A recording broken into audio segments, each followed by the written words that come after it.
We've reached the final conclusion of the Ultimate Doom, and we're going to get into the Ultimate Doom Part 3 on this Energon Entries.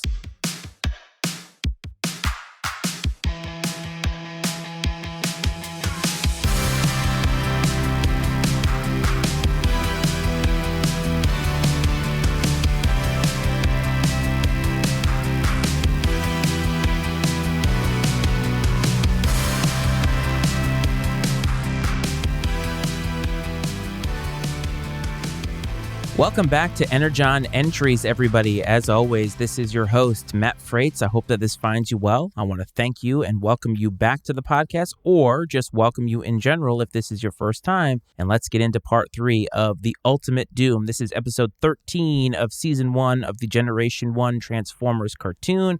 The episode opens with a recap by the narrator of Sparkplug sounding the alarm on Spike and the Autobots in Shockwave's lair.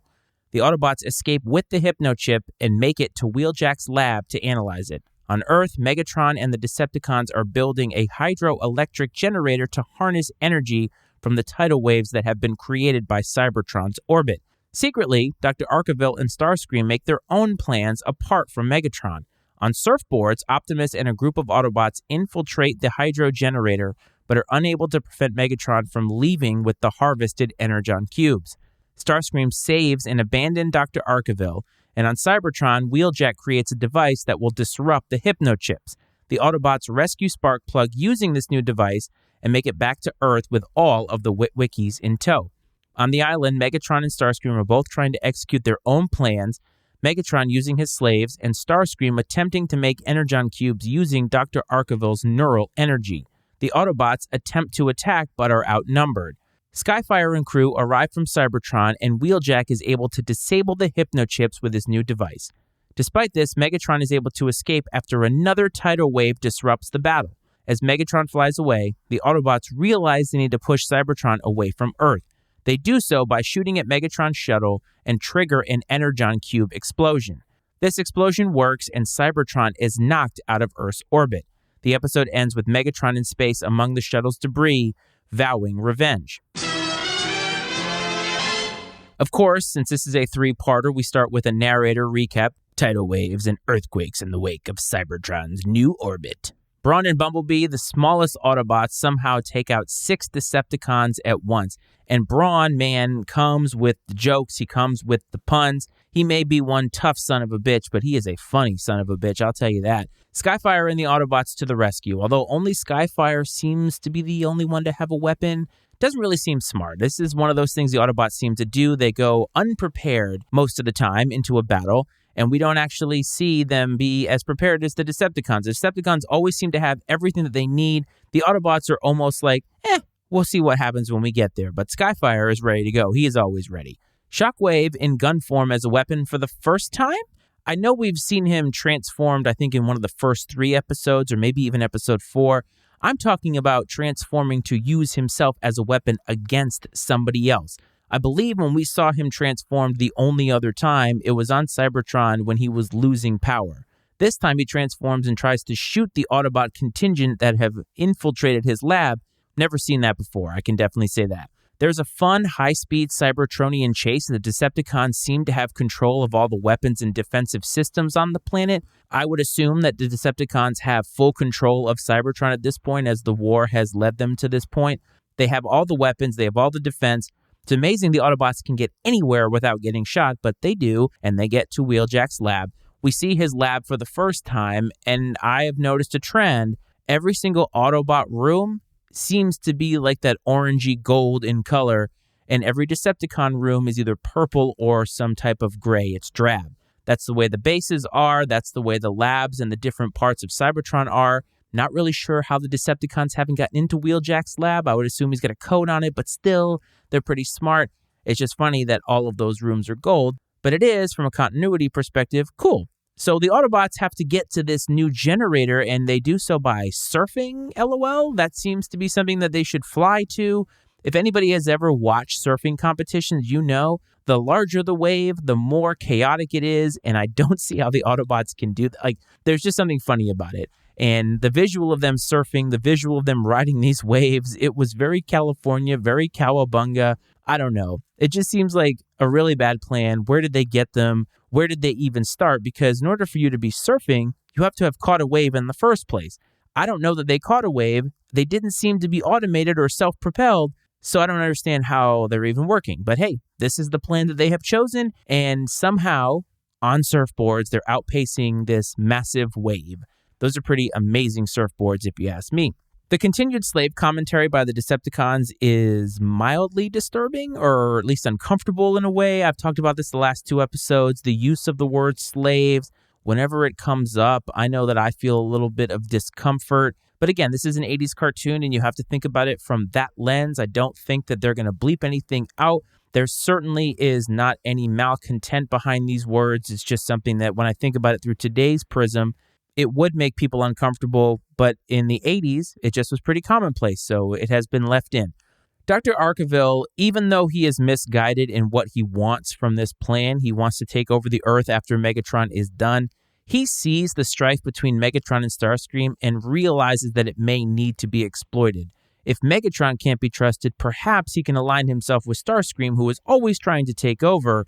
But one thing Dr. Arkeville doesn't seem to know is that Starscream fails pretty much every time. So if you're going to align yourself with somebody, you might as well align yourself with Megatron because, sure, you're going to get an Earth that's completely depleted, but Megatron is usually successful right up until the end. Starscream, all of his plans seem to fall apart very early, and then he has to come crawling back to Megatron. The thing is, Dr. Arkeville would not be kept by Megatron because we know the Decepticons, and Megatron more specifically, they don't see humans as equals. They would kill any human that they need to. So Dr. Arkeville is looking at this and thinking, how can I better my situation by aligning with one of these two and playing off of their strife? So the Autobots plan to surf their way to this hydroelectric generator causes them to be nearly crushed because the tidal wave crashes them into the generator and they're all discombobulated. They don't have any of their weapons. And I ask again, why can't they fly? Can they? We've seen them fly before. Why can't they now? It would seem to be a little bit more efficient to fly somewhere instead of just riding a surfboard. Just an observation. I don't know if they actually can, and somebody who's listening who may be a little bit more into the canon, a little bit more into the lore can let me know, but it seems odd. So this plan that they hatched, which seemed ingenious, oh, we have surfboards, it's wonderful, they forgot to take into account that this giant-ass tidal wave is going to crash them into their destination. It does so, and guess what? They aren't able to actually fight because they're discombobulated, they're a little bit stunned. But luckily for them, Megatron puts way too much trust in Starscream. And I have to ask, as a leader, I did say last time or one of the few episodes before that maybe Megatron is better at strategic planning than Optimus Prime. But I think that the weaknesses between the two, Optimus Prime has a weakness for humans, which there's a lot of humans on Earth, so he's going to have to deal with that. But I think Megatron's true weakness is that he keeps Starscream around. Why does he keep trusting him? I'm not sure. There's really no answer. It's not as if he needs his weapons. He seems to be able to get along just fine with everybody else. There's something about Starscream that is a weakness for Megatron, and it puts them in bad positions. Now, Trailbreaker is really, really large as a vehicle in his robot form. He looks really beefy. He looks really large, but whenever he transforms into his vehicle, and I don't know if this is an animation quirk or not, he's just as small as Brawn. How are two vehicles almost exactly the same size, at least in animation and at least in that perspective, how are they so different in their robot height? I'm not really sure about that. An animation quirk shows up as there are two Skywarps standing right next to Shockwave. Now, one thing I don't know is, are these actual Seekers or are these Cybertronian Seekers? So if they're not actual Seekers, they're not Skywarp or Starscream or Thundercracker, and they're just Cybertronian Seekers, I guess they can be whatever color they want. So that actually might not be a mistake. I just have noticed that the Seekers on Cybertron don't differ too much from each other. So perhaps this is just something that's commonplace and I've just missed it over the course of these episodes. Wheeljack in his lab creates this device, and it's basically a lunchbox. He's going to use a lunchbox to save Sparkplug.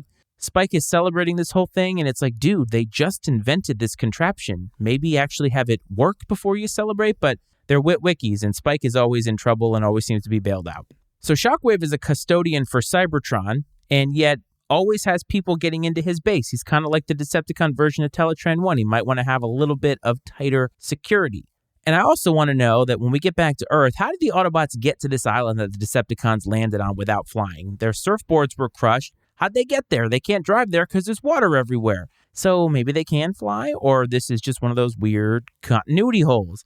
Wheeljack's lunchbox, it works, and it works from high in the sky. Skyfire is able to come by, and this thing seems to have a really long range, and all the slaves are freed just like that with Wheeljack's lunch. It's pretty awesome. And Megatron, much like Shockwave, we talked about how we hadn't seen Shockwave transform and actually use himself as a weapon. Megatron can shoot himself in gun form? Is this possible? And if not, why doesn't he do it all the time? Because every time he transforms, he needs either Soundwave or Starscream to use him, and really only those two, or he needs to be attached to one of the Seekers, and he shoots by himself here. This seems like something he'd want to do most of the time, and yet this is the first time we've been seeing it. So Megatron leaves all the Decepticons, and it's funny because it's like, okay, so your plan has come to fruition. You're like, I'm successful, I'm leaving, I'm going to Cybertron. So who's going to help him rule Cybertron? Is he going to do it by himself? He can't do it by himself. I guess you have Shockwave and all the other Decepticons that are theoretically there, but you're going to leave all of your guys that helped you do this down there? See what I'm saying? Megatron may be a great leader in strategic planning, but when it comes to some of this stuff, not really the greatest. And the Autobots just happen to make a starship explode with just their laser pistols. Sure, I'll buy that. The plan is, hey, let's shoot the Energon cubes, which are inside the shuttle, and if they blow up, they're going to actually make it so that this explosion is so large, it's going to knock an entire planet out of its orbit. Sure, that sounds like 80s logic, and I'm kind of here for it. And how does Megatron survive this? He seems to survive everything. He's indestructible, and we're going to get to some stuff later in which he's not indestructible, but here, he survives this massive explosion, which makes it so that a planet is blown out of orbit, but he's fine. He just has a couple of burn marks, some ash on him. He's good, and he vows revenge.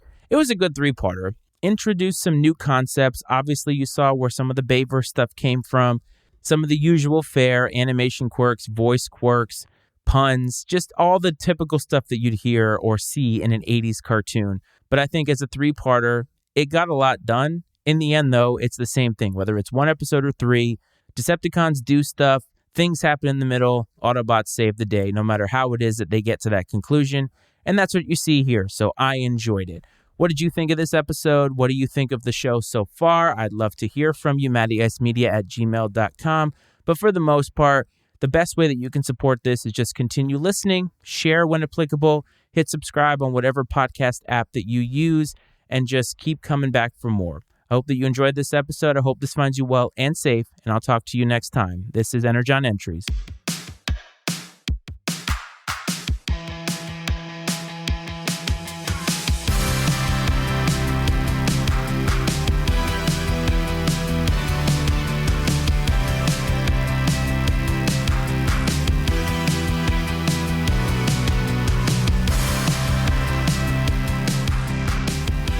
The opinions and viewpoints expressed on Energon Entries are those of Matt Freitz and his guests, and not necessarily those of the Matty Ice Media Network.